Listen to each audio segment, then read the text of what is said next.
Hi everyone and welcome back to the channel. Today's subject is all about how, after receiving advanced rider training from the UK's IAM RoadSmart, I lost all my previous motorcycle riding confidence.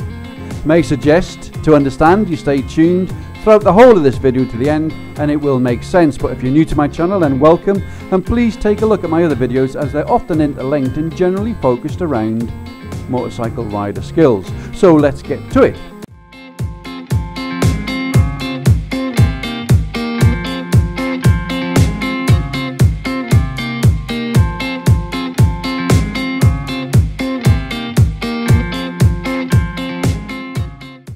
Advanced rider training bodies are few in the UK and mostly staffed by salaried ex-police traffic officers.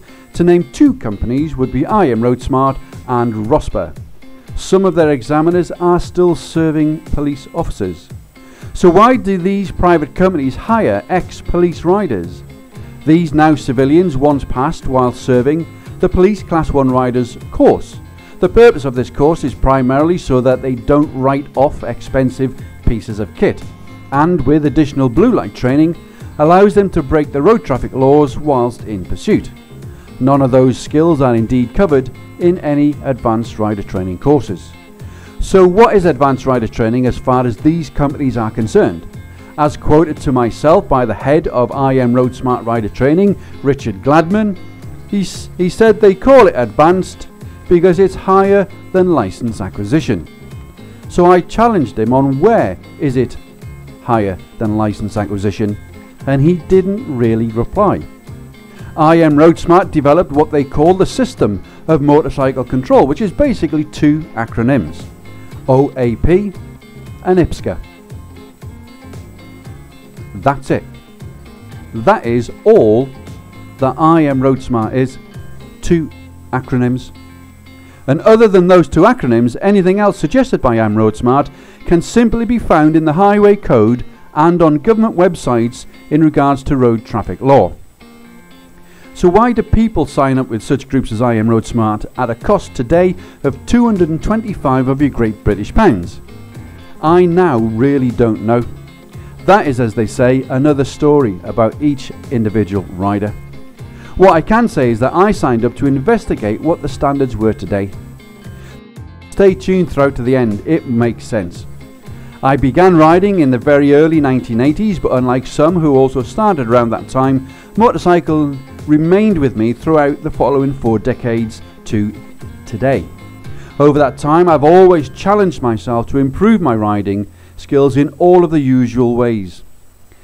However, out of curiosity, in early 2000, I found a Roadcraft book and I read it, and I began to apply what they suggested to my riding. At that point, I applied for 2 tests, one with IAM as it was back then, and also ROSPA. I received an IAM pass, and later on I received a ROSPA Gold Award.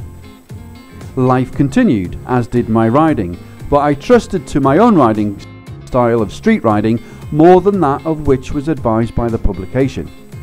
Some 20 odd years later, I joined up with IAM RoadSmart as it is now and began to go through all the normal training packages for the test once more, and then on to the local observer course and the national observer course, and ending up also with the Masters.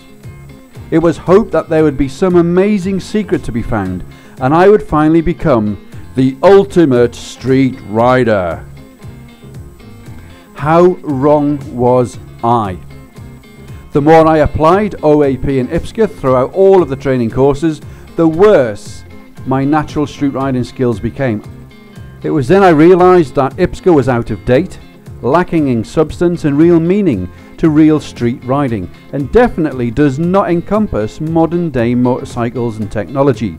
As a result, my confidence in my riding skills I used to have had faded to a point that I no longer enjoyed riding my motorcycle.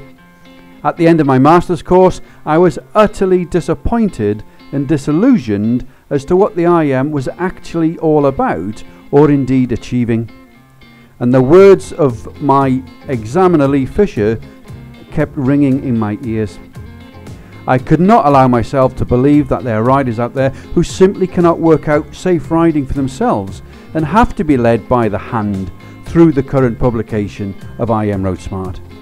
Surely, for yourselves, after many years of education, employment, relationships, marriage and raising of children, you the riders have the ability to improve your own riding, and yet you flock to the I Am in droves, asking to be saved.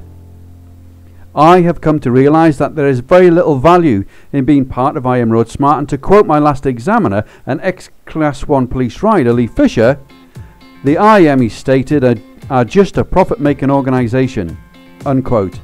And I felt that he was bitter due to being paid per test a minimal fee.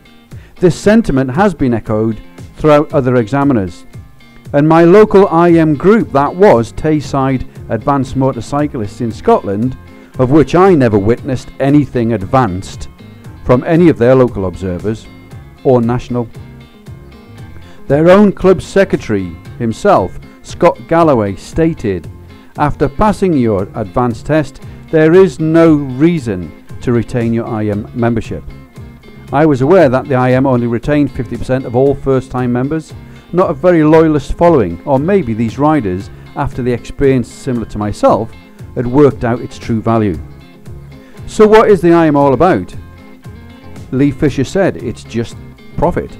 I accused Richard Gladman of watering down the original Roadcraft publications to make the associate logbook, and suggested that he had gone too far and it's now of little use.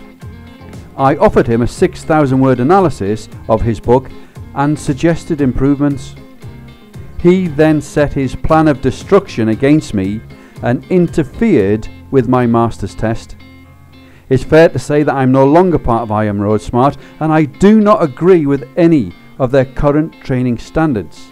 I feel their examiners are out of date and they operate without the latest information or publications, and they are allowed internally, with permission of I Am Road Smart, to decide on occasion whether a ride is legal or not, when in fact, as civilians, examiners appointed or not, they have no legal authority to do so. The DVSA doesn't recognise this advanced test due to all of the above, and that all training and testing are internal to the I Am, which is a private company. Why do riders become involved with the likes of I Am Road Smart? That, my friends, is a video that you do not dare me to make. Since I walked away from I Am Road Smart, I spent the first 4 months of riding to rid myself of the infection that was OAP in IPSCA. And now I have returned to being a free rider who rides successfully and safely as I have for over 4 decades without the I Am. I say, if you are the type of person who can't work it out and need the I Am, then that's for you. I will say, once you pass their internal tests, do not ever consider that you are accident proof, because you are far from it. I personally no longer acknowledge anything that the I Am Road Smart offers, and I will not until the likes of Richard Gladman are moved along and they return to using only serving police riders for any legal aspects of rider examination. So there you have it. My confidence has regained. I have shed myself from all that held me back, which was put upon me by the cloak of I Am Road Smart, and I am now free to be the real rider that I always was. I hope this video has opened your eyes and given you something to think about. And if I could turn back the clock of time, I would have never have been involved with the I Am as it was then. But remember for yourselves, always think safe, ride safe, and I hope to see you on the next one. Bye for now.